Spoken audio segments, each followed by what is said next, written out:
Jeju, an island located just 80 kilometers south of mainland Korea. Formed by volcanic activity over 2 million years ago, Jeju is South Korea's largest island. It boasts stunning volcanic landscapes, incredibly fresh seafood, and is home to some of the most beautiful cafes you'll find anywhere in Korea. Hi everyone, I'm Nick. And I'm Kat. Join us on our 5-day coastal road trip around Jeju as we show you the best of what this diverse island has to offer.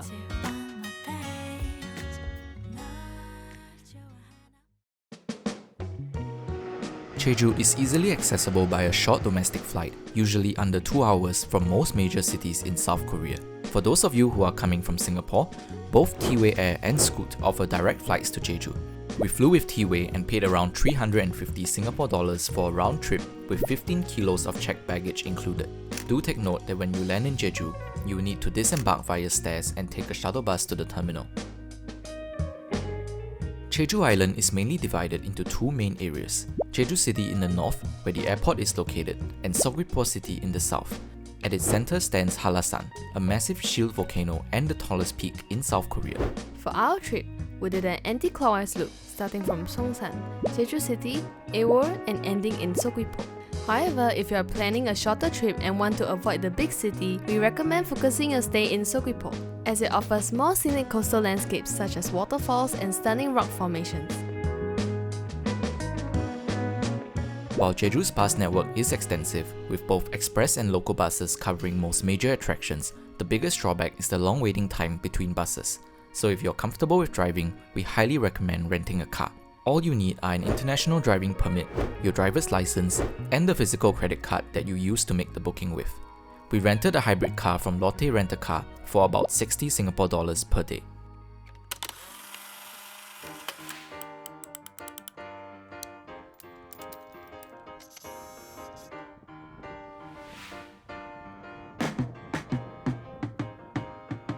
Our first stop is a scenic coastal road located about a 10 minutes drive away from the airport.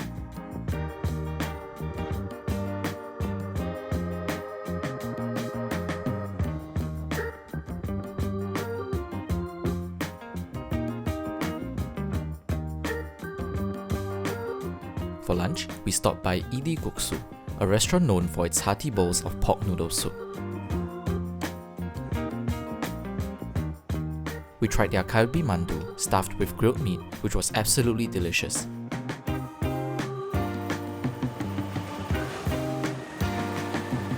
Our next stop is Aewol Matcha, a cozy cafe overlooking lush green tea fields, famous for its matcha desserts. We tried their matcha bingsu and a latte. The bingsu had a strong matcha flavor without being too sweet, and the red bean paste on top perfectly balances everything out.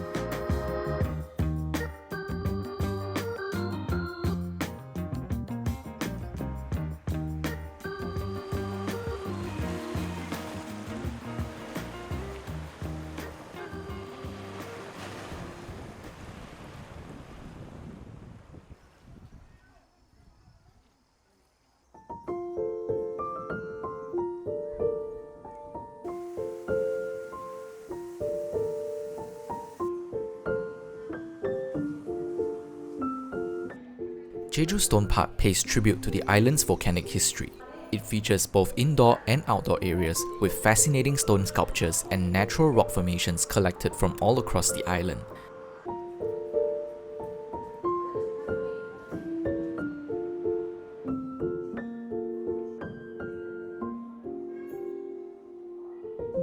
The park itself is very large, with plenty to explore, so it's worth setting aside enough time to visit. It's a fascinating place to explore and learn more about Jeju.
Seongsan Ilchulbong, also known as Sunrise Peak, is a volcanic tuff cone formed by undersea volcanic eruptions about 5,000 years ago.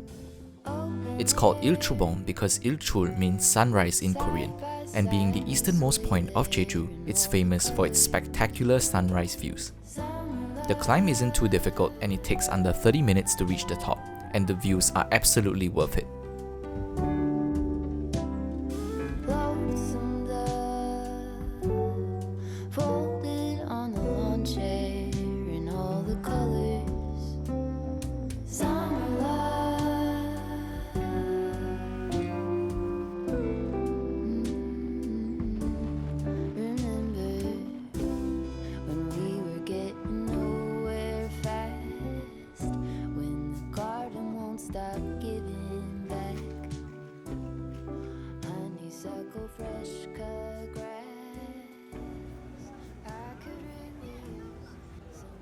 After our morning hike, we made our way to Seongsan Port to catch a ferry to Udo, a small island just off the coast of Jeju.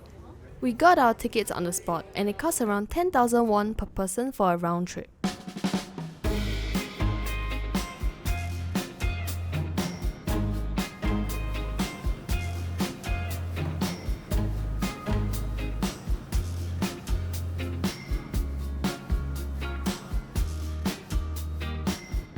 The best way to get around Udo is by renting an e-bike or scooter, and you can easily explore the whole island in under 2 hours by biking. Just remember to be extra careful on the roads, because you'll be sharing lanes with cars.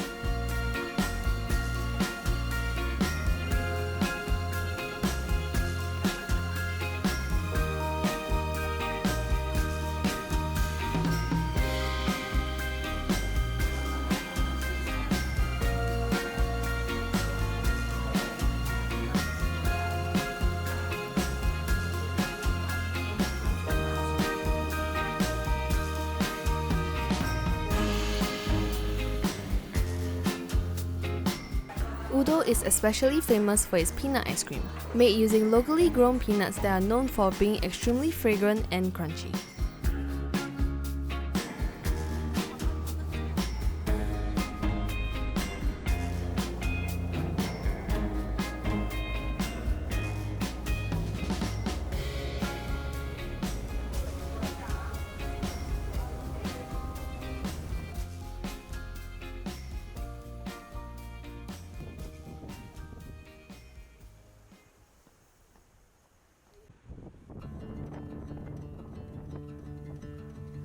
We got nowhere to be, just a slow dance with the summer heat.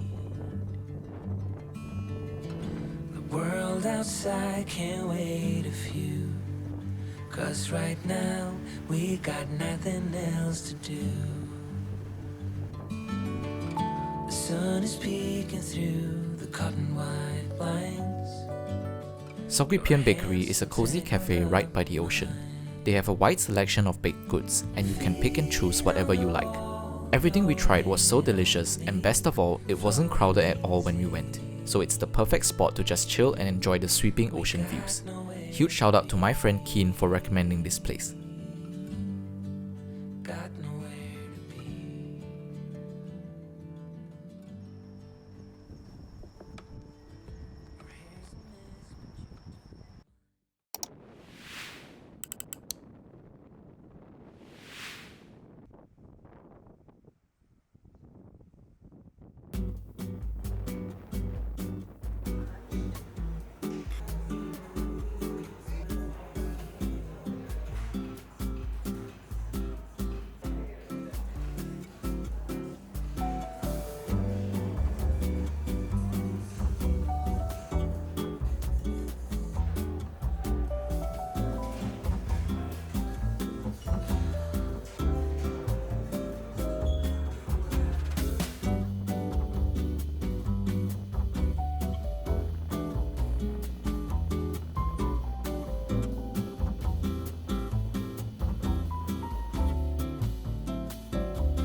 If you have some time, stop by the Haenyeo Museum and dive into the fascinating world of Jeju's women divers. These incredible women supported their families by free diving for seafood, often under challenging conditions. Today, they are honoured as an important part of Jeju's cultural heritage, and the museum offers a glimpse into their daily lives and traditions.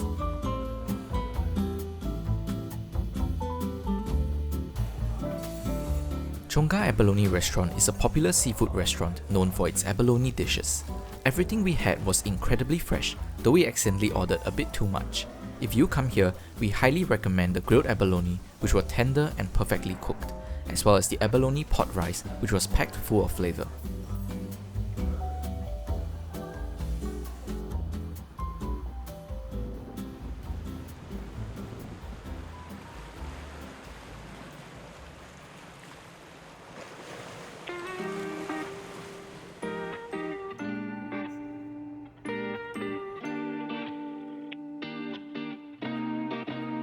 오늘따라 모든 게 지겨운 것만 같아 저기 지나가는 사람들 같은 표정들 짓고 있잖아 의미 없이 흘러가네 이 하루엔 네가 필요해 어디로든 떠나볼까 저기 노을진 길을 따라 설레는 마음 가득 안고서 아무런 생각도 하지 말고 저 깊은 곳으로 뛰어들어볼까 다시 잠시 눈을 감고 하나 둘 숨을 머금고 붉게 물든 일거리를 짓는 마음 가는 대로 훌쩍 다른 vibe 조금씩 다가오는 마음을 따라 마음 가는 대로 Let's ride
Saebil is a former resort building turned bakery cafe with gorgeous floor-to-ceiling windows.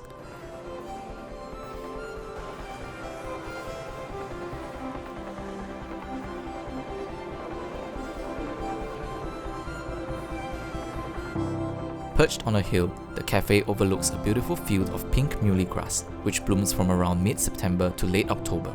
It's perfect as a photo spot, and they even provided pink umbrellas that you can use as props.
Next, we headed to our Airbnb, a small accommodation right beside the sea.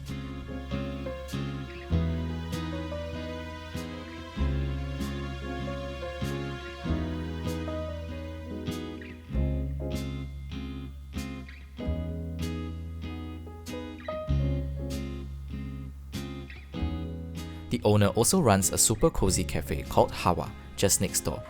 At check-in, we were welcomed with a drink from the cafe, and in the evenings they even served cocktails. Breakfast is included as well. This was easily our most memorable stay of the trip, so we highly recommend considering Mukda Inn for your visit to Jeju.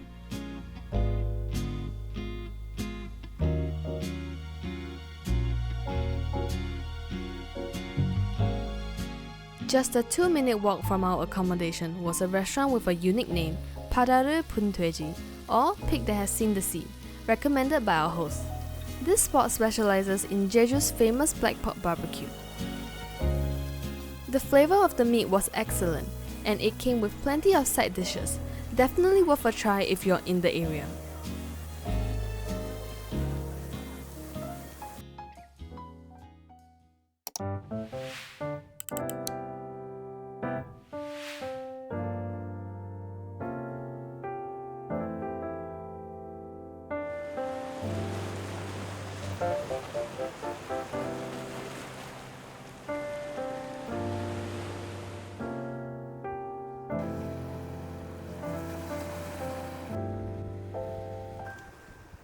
아침에 눈을 뜨자마자 느낀 설레임 Blossoming 향기로운 달콤한 햇볕에 널거리는 꽃 같아 다 보고 싶지 않는데 말하고 싶지 않아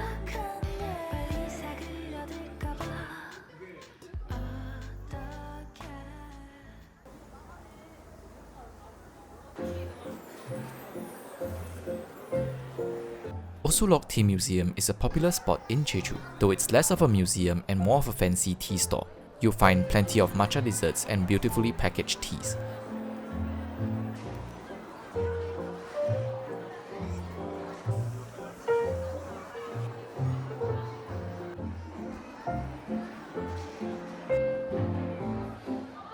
Just outside, there are small tea fields that you can roam around in, and right next door, you'll also find the Innisfree Jeju House, a cosmetic store with a unique skylight design.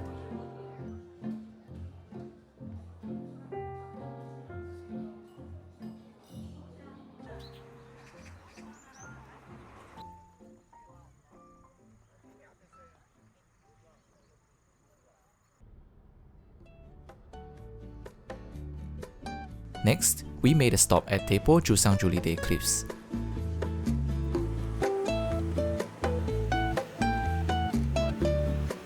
These stunning rock formations were created when lava flowing from Mount Halasan cooled rapidly, forming hexagonal columns that almost look like they were man-made.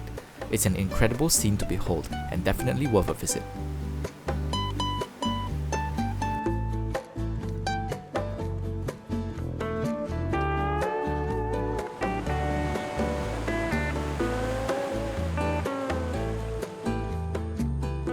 Jeju is famous for its tangerines, with the most popular variety known as halabong. Gamtanam is a tangerine-themed cafe, where during the right season, you can even try orange picking.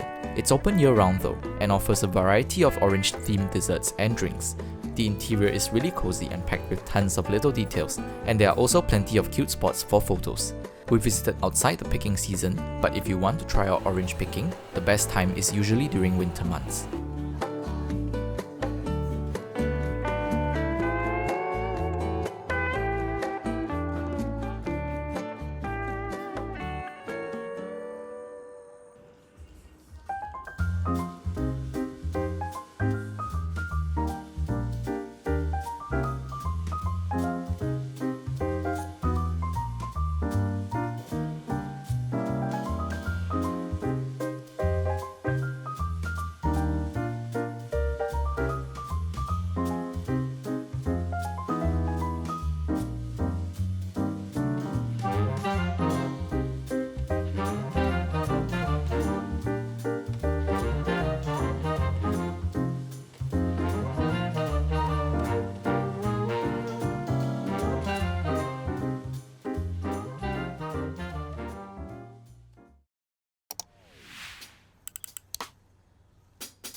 And with that, we've come to the end of this Jeju road trip. If you enjoyed our videos, be sure to leave a like and subscribe to be notified about our future uploads. See you in our next video.